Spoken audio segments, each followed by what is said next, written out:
Hello students, welcome back my YouTube channel biology science. जिन लोगों का पढ़ाई में मन नहीं लगता है वो लोग ये वीडियो ज़रूर देखें, क्योंकि आज के वीडियो में मैं पढ़ाई में मन लगाने के टिप्स बताऊंगा। तो पूरी जानकारी के लिए मेरा पूरा वीडियो अंत तक ध्यान से देखिए, और यदि अभी तक हमारे चैनल को सब्सक्राइब ना किया हो तो सब्सक्राइब ज़रूर कर लीजिए। तो चलिए शुरू करते हैं। डियर स्टूडेंट्स, बहुत से स्टूडेंट्स ऐसे हैं जो बोर्ड एग्जाम या अन्य एग्जाम में टॉपर बनना चाहते हैं, टॉप करना चाहते हैं, पर पढ़ाई में मन नहीं लगता है, और यदि याद भी करते हैं तो कुछ ही समय में भूल जाते हैं या एक दो दिन में भूल जाते हैं, जिससे वो बहुत परेशान होते हैं और ध्यान केंद्रित नहीं कर पाते हैं तथा साथ साथ आत्मविश्वास भी खो जाता है। तो ऐसे स्टूडेंट्स जिनका पढ़ाई में मन नहीं लगता है और स्टडी में कंसंट्रेट नहीं कर पाते हैं, आज उनको मैं कुछ ऐसे उपाय बताऊंगा जिससे उनका पढ़ाई में मन लगेगा और ध्यान भी केंद्रित कर पाएंगे, और इन उपायों को करने पर आत्मविश्वास भी बढ़ेगा। तो डियर स्टूडेंट्स, अब जल्दी से आपको पढ़ाई में मन लगने के कुछ उपाय बता देता हूं।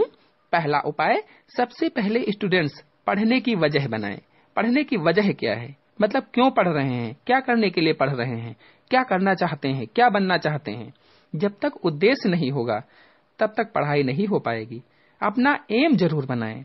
स्टूडेंट्स, इसको ऐसे समझें जैसे हमें कहीं जाना है, बट हमें ये नहीं पता कि हमें कहाँ जाना है, और घर से चल पड़े तो कहाँ जाएंगे, भटकते रहेंगे। और यदि हमें ये पता हो कि हमें किस स्थान पर जाना है तो हम वहां पहुंच जाते हैं। तो जैसे ही आपने पढ़ने की वजह बनाई, पढ़ने का एम बनाया, उद्देश्य बनाया, तो फिर पढ़ाई में मन लगना शुरू हो जाएगा। तो सभी स्टूडेंट्स पढ़ने की वजह, एम, उद्देश्य अवश्य बना लें। दूसरा उपाय, जिस सब्जेक्ट को पढ़ने जा रहे हैं उसमें सुनिश्चित कर लें कि उस टाइम कितना पढ़ना है, मतलब एक पाठ पढ़ना है या दो पाठ पढ़ना है। जितना निश्चित करें उतना 3 से 4 बार ध्यान से पढ़ें और इसके बाद फिर लिख कर देखें। ध्यान रहे, इस बीच आपको रटना बिल्कुल नहीं है, समझना है, पढ़ना है, इसके बाद लिख कर देखना है। तीसरा उपाय, डियर स्टूडेंट्स, मॉडर्न युग में बहुत ज्यादा कंपटीशन है, चाहे वो पढ़ाई के क्षेत्र में हो, नौकरी के क्षेत्र में हो, व्यवसाय के क्षेत्र में हो, कंपटीशन बहुत है। और यदि आप घर पर हैं लेकिन पढ़ नहीं रहे हैं तो उस टाइम भी कोई पढ़ रहा होगा, जो एग्जाम होगा तो आपको वो पीछे कर देगा, आप पीछे रह जाओगे, हार जाओगे। तो स्टूडेंट्स, यदि पीछे नहीं होना है, किसी से हारना नहीं है, तो ध्यान रखिए कि हमें पढ़ना है, जीतना है हमें। जब भी आपका मन पढ़ाई में न लगे तो आप ये बात अवश्य सोचें, मन में विचार करें कि हमें जीतना है। चौथा उपाय, स्टूडेंट्स पढ़ना अच्छा नहीं लगता कहते हैं, बहुत परेशानी होती है, बताते हैं पढ़ना एक दर्द है, दर्द समझते हैं इसको।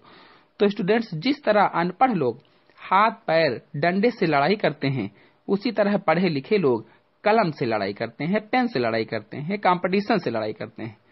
स्टूडेंट्स, लड़ाई में दर्द अवश्य होगा, और यदि दर्द के डर से हम लड़े ना तो जीतना असंभव हो जाएगा, संभव ही नहीं होगा।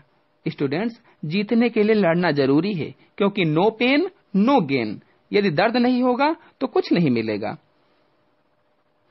पांचवा उपाय, यदि हम पढ़ने जा रहे हैं तो सब्जेक्ट से संबंधित सभी चीजें पास में ही रखें, क्योंकि बार बार उठकर जाने से ध्यान बढ़ता है और पढ़ाई से ध्यान हटता है।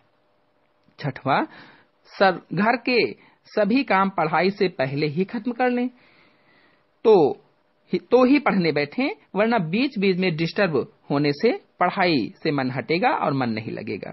सातवां उपाय, क्लास में एक ही जगह पर न बैठें, क्योंकि यदि एक ही जगह पर बैठेंगे तो पास के स्टूडेंट्स बेस्ट फ्रेंड बन जाएंगे और आप उनसे केवल बातें ही करते रहेंगे, पढ़ेंगे नहीं। आठवां उपाय, यदि टीचर कुछ पूछे तो उसकी आंखों में देखकर जवाब दें, और यदि कुछ समझा रहा है तो भी उसकी आंखों में देखें, जिससे आपका कंसंट्रेशन बढ़ेगा, आत्मविश्वास बढ़ेगा। तो दोस्तों, इन उपायों को करेंगे तो आपका पढ़ाई में 100% मन लगेगा। तो आज के अंक में इतना ही। अगले अंक की जानकारी के लिए मेरे चैनल को सब्सक्राइब कर लीजिए और साथ में बेल आइकन को भी प्रेस कर लीजिए, ताकि आने वाले अगले वीडियो की नोटिफिकेशन भी, उसकी जानकारी भी आपको सबसे पहले प्राप्त हो जाए। धन्यवाद।